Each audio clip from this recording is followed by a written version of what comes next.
అందరికీ వినాయక చవితి శుభాకాంక్షలు.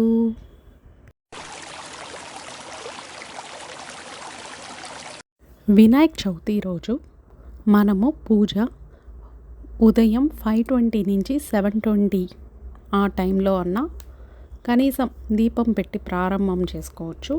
లేదా 11:35 నుంచి 11:50 లోపు దీపం పెట్టి పూజ ప్రారంభం చేసుకొని, కుదిరితే పూజ 11:50 లోపల ముగిచ్చేస్తే ఇంకా మంచిది. లేదా అట్లీస్ట్ ప్రారంభం చేసుకోండి.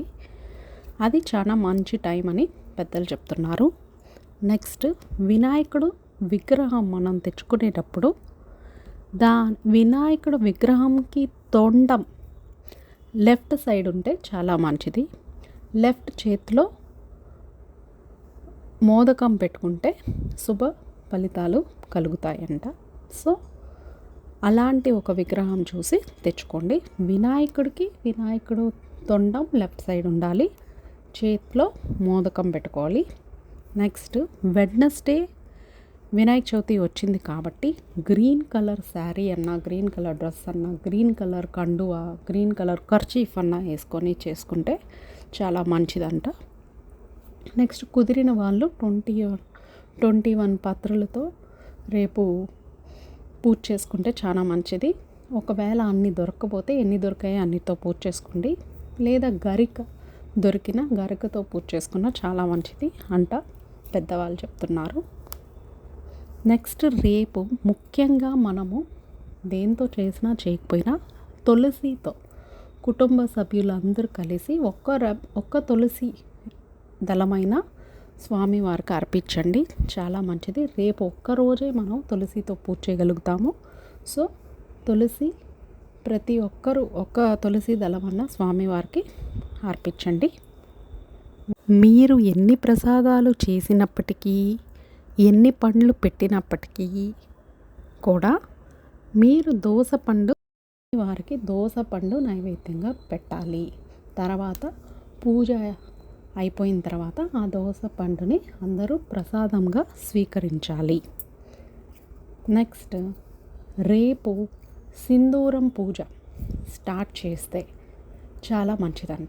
రేపు సింధూరం పూజ స్టార్ట్ చేసి 41 days వరకు మీరు ప్రతిరోజు సింధూరం స్వామివారికి సమర్పించడం, స్వామివారికి బుగ్గలకి సింధూరం రాయడం, నెక్స్ట్ ఆ సింధూరాన్ని మీరు తీసి మీకు పెట్టుకోవడం, మీ పనులకు మీరు వెళ్ళడం, ఇలాగా 41 days చేయడం. ఆటంకం కలిగినప్పుడు మీ వారిని చేయమని చెప్పడం. ఇలా 41 days చేస్తే ఎటువంటి కష్టం వచ్చినా కూడా ఆ పని ఆగకుండా అలా జరుగుతుందంట. మంచి ఫలితాలు ఉంటాయి. రేపు కూడా సింధూరంతో స్వామివారికి బుగ్గలకి కూడా రాస్తే చాలా మంచిదంట. సో కుదిరిన వాళ్ళు ఇవన్నీ కూడా చేయండి ఇంట్రెస్ట్ ఉంటే. సో అందరూ హ్యాపీగా బాగా రేపు పూజ చేసుకొని మీరందరూ ఆ విఘ్నేశ్వరుడి ఆశీస్సులు పొందుతారని ఆశిస్తున్నాను. అలాగే మన ప్రవాహం ఛానల్లో విజిట్ కమ్యూనిటీ అనే ఉంటుంది. ఒకసారి మీరు వెళ్ళి చూస్తే ఆ విజిట్ కమ్యూనిటీ అనే ఒక హెడ్లైన్, ఒక ట్యాగ్ ఉంటుంది. ఆ ట్యాగ్ మీద వెళ్ళి మీరు టచ్ చేసి మీరు పూజ చేసుకున్న వినాయకుడు పూజ రేపటిది పోస్ట్ చేయాలంటే నేనే కాకుండా మీరు కూడా పోస్ట్ చేయొచ్చు. ఇప్పుడు నేను పోస్టులు పెడుతూ ఉంటే మీరు చూస్తారు కదా, అలాగా విజిట్ కమ్యూనిటీలో ఈవెన్ సబ్స్క్రైబర్స్ కూడా పోస్ట్ చేయొచ్చు వాళ్ళ పూజని. సో ఎవరికన్నా ఇంట్రెస్ట్ ఉంటే వాళ్ళు మీ పూజను కూడా పోస్ట్ చేయండి, నేను హ్యాపీ ఫీల్ అవుతాను. సో ఎవరికన్నా ఇంట్రెస్ట్ ఉంటే విజిట్ కమ్యూనిటీలో వెళ్ళి మీ పూజ ఫొటోస్ కూడా పోస్ట్ చేయండి.